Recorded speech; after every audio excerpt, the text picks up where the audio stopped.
Hello and welcome to episode number 28 of JROCKS Pop Culture Revolution. And man, this is going to be another fun one. I know they all are, but let me tell you guys what we're going to be talking about today. We're going to be talking about this, okay?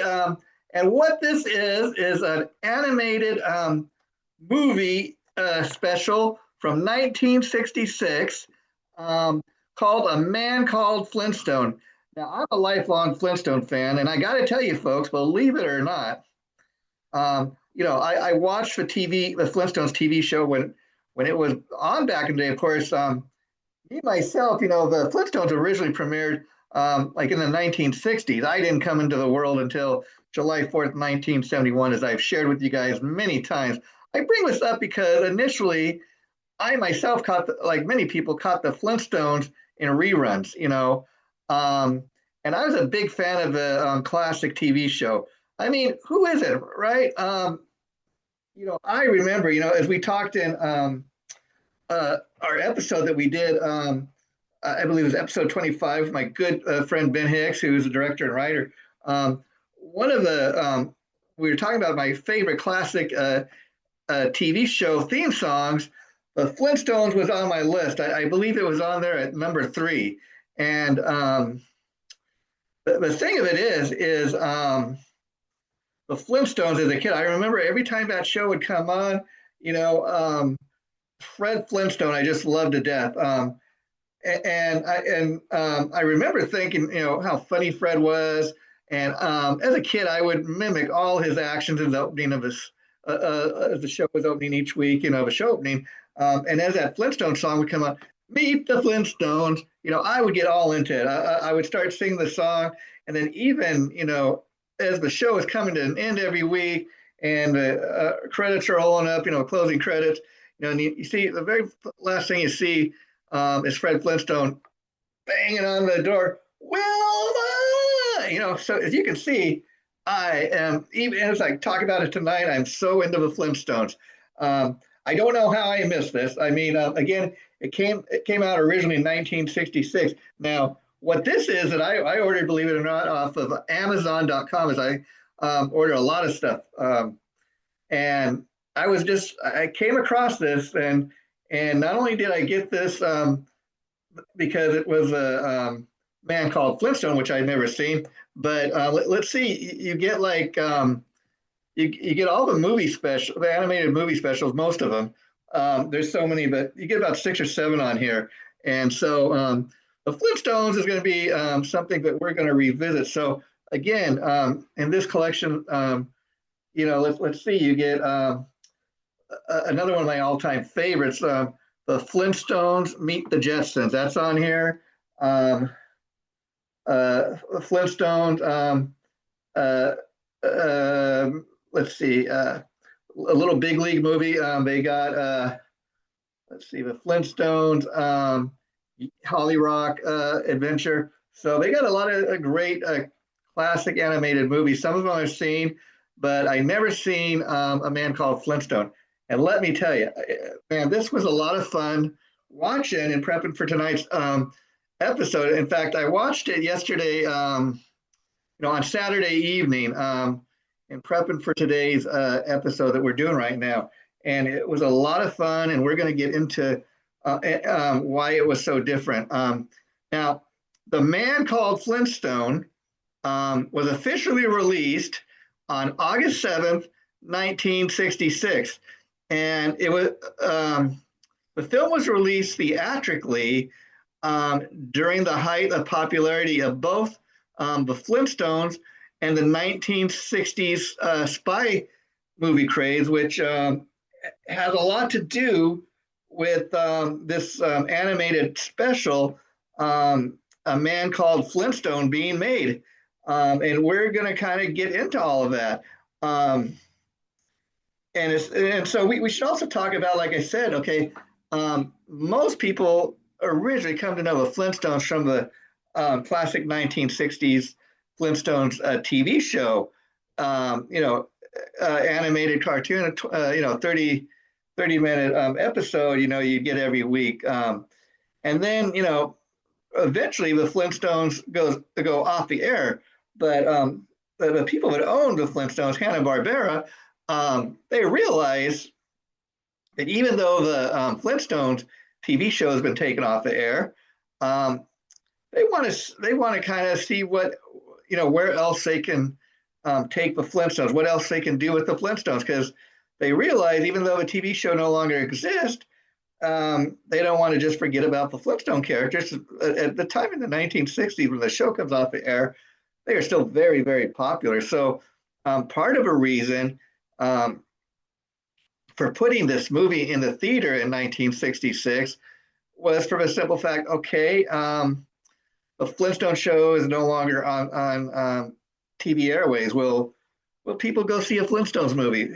So this was a great way to kind of test those waters and see um, would people be willing to go watch the Flintstones on the big screen? And quickly, what they found out was the answer was YES, yes, folks. Um, and that's why they have all of these. That's why the Flintstones, even though they haven't been on the air, since the late 1960s. I mean, they've had a ton of specials and movies, and the Flintstones just continue to be very popular. Maybe not as popular as they were in their heyday, but I think the Flintstones is one animated cartoon that is loved by many generations, many decades worth of generations, if you will, people. It's just amazing how beloved these characters are. Um, but let's get into the movie specifically, A Man Called Flintstone, or The Man Called Flintstone. Excuse me. Okay. Okay. So it says the Man Called Flintstone um, is heavy on the music and is a huge part of a movie spy parody charm. So what I'm saying here is what made this such an interesting film is I even dare go on the record, and it was fun to watch this because it wasn't your typical Flintstones animated cartoon, in that you could very much call this a musical. There were many musical numbers. Fred Flintstone, which is not something you typically get in your typical Flintstones episode, but there was a good number of musical tunes in this animated movie, and it made it kind of fun because it was so different from what we typically get with the Flintstones. And then a big part of it is the spy craze that was going on in the 1960s, having a lot to do with the James Bond film. So this is kind of almost like a um, James Bond, type of movie. Fred, if you could picture Fred Flintstone doing his attempt at trying to be James Bond, this is what you get with the Man Called Flintstone. And again, Hanna-Barbera was testing the waters. They wanted to see would people go out and see a Flintstones animated movie in the movie theater, and they found out the answer was yes. It said A Man Called Flintstone was a great example of how Hanna-Barbera was trying to expand TV cartoons into theatrical experiences. So again, this was a great way to kind of test that and see what people go. And what made A Man Called Flintstone so unique, like I said, was okay. It broke the Flintstone formula. Okay, it reflected, like I said, the 1960s pop culture. Experimented with 1960s spy movie craze. Um, and the fact, again, that it was a musical. I mean, first of all, I never thought I'd be saying that a cartoon such as the Flintstones could be a musical, but this very much was. And again, it kind of takes Fred Flintstone out of his hometown of Bedrock, kind of goes global. He ends up in other cities such as, you know, Paris, France, you know, um, Rome, Italy. So Fred goes all around the world, and he's actually outside of Bedrock, which is comfort zone, his home, his hometown, if you will. Um, And again, on the classic TV show, Fred is loud but domestic. In the movie, Fred's placed in danger, espionage, and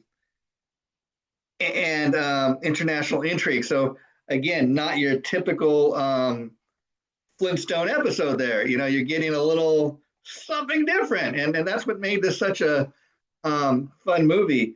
And seeing the movie for the very first time myself, being such a huge Flintstone fan, the fact that it was so different is what made it such a great animated movie. I mean, I never really would have thought of Fred Flintstone as an international spy, but what ends up happening is Fred's not really a spy, but he's mistaken for one, let's say, and because he's mistaken for a spy, he gets in all these kind of crazy situations that you can only imagine Fred Flintstone would get himself into.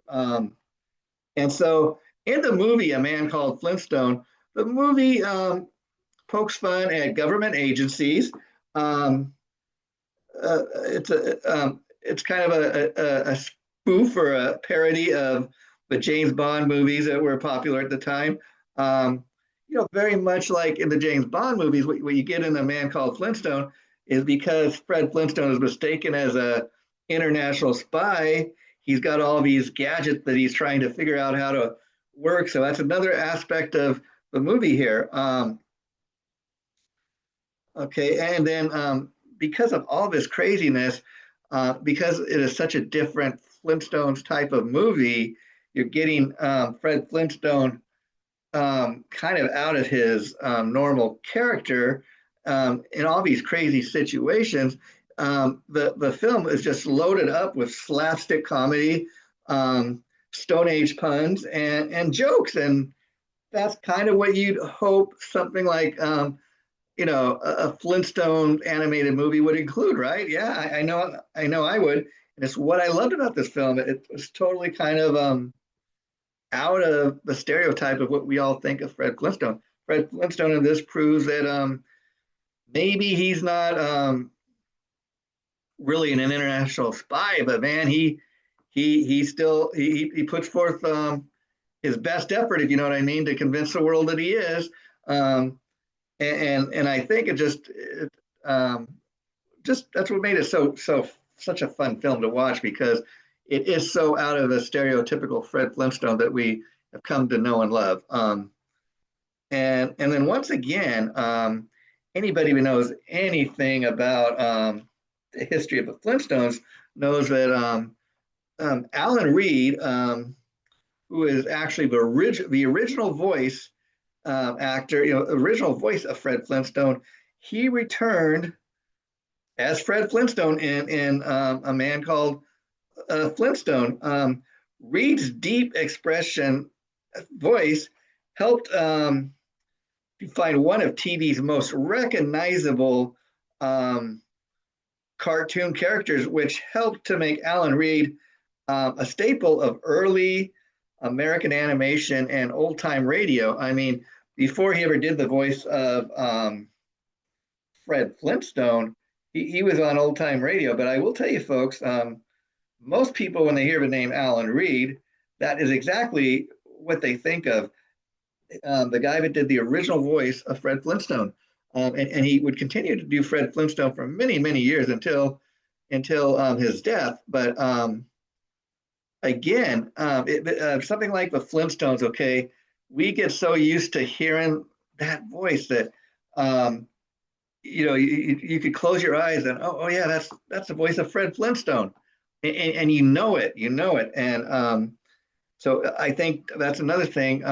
Even though after the Flintstones came off, the TV show came off the air, and they were kind of seeing what came next for the Flintstones. It was very important, I think, in order for Hanna-Barbera to be successful with what came next for the Flintstones, was to do their best to try to get many of the same voice actors that they had in the original TV show. Because again, it might not be something that's totally obviously obvious, but like if they total recast, um, and got all new voice actors, it sounded nothing like what Fred Flintstone and Barney Rubble sound like on the TV show. It might not have been as successful because again, it just would not have sounded the same, and people get used to Fred Flintstone sounding a certain way. And of course, Alan Reed, died a number of years ago, and the Flintstones carry on. They've gotten other people to do the voice since the passing of Alan Reed, but it took some time. They have to find somebody that sounds as close as what Alan Reed sounded like as possible. And not ever going to get somebody that's 100%, but I think the actors they've had since Alan Reed, it's come as close to sounding like that original Fred Flintstone voice as you can possibly get. And so I think that's another reason the Flintstones is a legendary animated cartoon franchise that continues to thrive. I mean, again, just they're loved by many, many different generations, if you know what I mean. I mean, wow, again, I caught the Flintstones in reruns, but man, I think they just don't make great cartoons like the Flintstones, like they did back in the 1960s and 70s. That's why I catch myself all the time watching retro TV, like I shared with you. I mean, I can pull this out anytime, and I got all these different Flintstone movies, but you can find the Flintstones sometimes on retro TV channels. That's a great place. You can find a lot of the old Flintstone episodes on YouTube, believe it or not. So anybody wants to go look up the Flintstones, there's plenty of stuff you can find online, I'm sure. Now, one fun aspect about a man called Flintstone is Fred Flintstone leaves Bedrock and he visits other parts of the world, such as Rome and Paris, as I said. And so, again, Fred Flintstone is out of his norm. He's outside of Bedrock, which is, a place that has been home to. Fred is one of those type of guys, old school guy, that he doesn't leave home much. He likes to stick with what he knows. He likes to stick in his hometown. He likes to hang out with his best friend Barney. You don't really see Fred, doing too many things outside of his normal everyday life. Fred Flintstone's one of those guys. His life's pretty routine, and he gets in trouble maybe when he tries to go outside of his daily routine. He tries to do something new, and that's why A Man Called Flintstone is such a fun film, because indeed uh, Fred gets outside of Bedrock and he gets in all these fun adventures because he's mistaken it for an international spy, and he lets people believe that he is, and he gets in all kinds of crazy situations that you can only imagine Fred and Barney Rubble getting into together. And it's kind of interesting because this is one of the few Flintstone films where it's not really based around the Flintstone gang and the rebels in the family, and even Dino or Bam Bam or any of the characters you typically. This isn't a typical Flintstones family movie. I mean, the side characters such as Barney Rubble and even Wilma and Betty are in this, but they're almost side characters. Fred is kind of a main character. It's all about him being mistaken for an international spy. So there is that. Now, like I said, a big part of this movie is the fact that it could almost be considered a musical. It's got some great musical numbers in there. I really wish that you could get like a soundtrack CD to some of this music. It's great stuff. You just couldn't believe that you hearing this type of music in a Flintstones animated movie, but it was fun. So A Man Called Flintstone, like I said, was heavily influenced by James Bond films such as Goldfinger and To Russia with Love from the 1960s. Unlike many Flintstone episodes, the movie leans heavily into song, and Fred performs many of the musical numbers, which was not typical for his character. And again, That's what makes it such a great, fun kind of film. I mean, if you can even just sit here, probably even a picture Fred Flintstone like singing musical type of songs, big epic song. It's out of his norm, but that's why this film is loaded up with comedy. You get the stuff that is really out of Fred Flintstone's character, but it just it's part of a slapstick comedy. I told you that this film is loaded up with. Um, Now let's talk about some of the songs.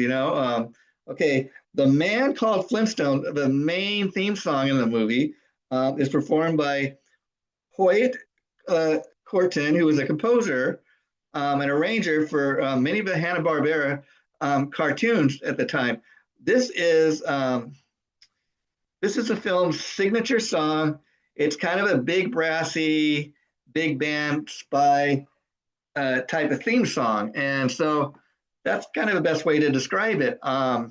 Then there's Spy Type Gal. Okay, now this is kind of funny because this isn't necessarily sang by Fred Flintstone, but we're going to get into who sung this and why you'll want to check this out. Um, Another kind of big song in here is called, as I said, Spy Type Gal. This song was sung by actress Anne Margaret, who also voiced the character Secret Agent Tanya in The Man Called Flintstone. Now, anybody knows Anne Margaret is a legendary actress. Probably the most recent thing anybody would have seen her in is the Grumpy Old Man movie starring the late great comedy duo team, of course, of Walter Matthau and Jack Lemmon. So that is who Anne Margaret is. And so, man, I couldn't believe when I found out she was the one that played the part of Tanya, So that is a fun kind of little extra thing about this movie, The Man Called Flintstone. And again, talking specifically about the character, Secret Agent Tanya, of course, played by Anne Margaret, as I said. Tanya was very confident. She's got style and fashion. She's the one who actually she knows what she's doing. Oftentimes, though, when she encounters Fred Flintstone, who she believes to be an international spy, she gets quite frustrated and flustered with him. Tanya, though, has professional spy skills. She has professional charm. Um, she occasionally gets very exasperated, like I said, with Fred Flintstone. She thinks as an international spy. Um, she was the equivalent of the 1960s international woman of mystery. So again, a lot of this film was kind of based on the 1960s spy craze, and a lot of it I was reading was basically this is kind of Hanna-Barbera's attempt at making Fred Flintstone a James Bond type of character, and I don't know if they accomplished that, but I love this film for the fact that it was the first thing Hanna-Barbera did with the Flintstones after the classic TV show came off the air, and they wanted to see what came next Flintstones, and I think this was a great first step in that effort to continue on with the Flintstones.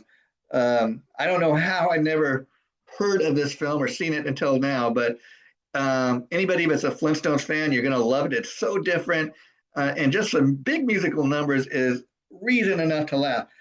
Folks, I really enjoyed doing this episode tonight. This has been episode 28 of JROCKS Pop Culture Revolution. Okay, I've been your host, Jason JRock Houston, as always, and you can tell I just love doing this.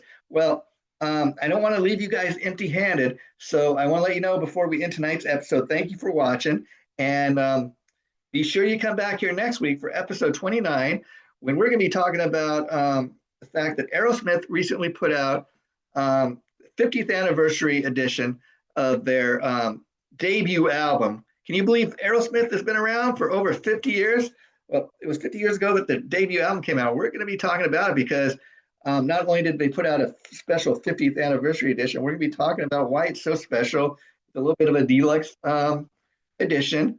And so that'll be another fun one to talk about. See you guys all 1 week from now, and this episode is going to be going up on Thursday, April 16th, folks, at 8 a.m. in the morning. So always tune in. Fire Rock TV Network every Thursday at 8 a.m. That's when we roll out our new episodes. I thank you guys for watching this. It's been so much fun, and this is what you're going to want to get. It's called the man called Flintstone. Man, it was such a great, fun film to watch. And man, I'm not usually a fan of musicals, but man, when you do it Flintstone style, man, it just made for such a great film. So go out and watch The Man Called Flintstone. You will not be disappointed. Take care. We'll see you again real soon. Bye for now.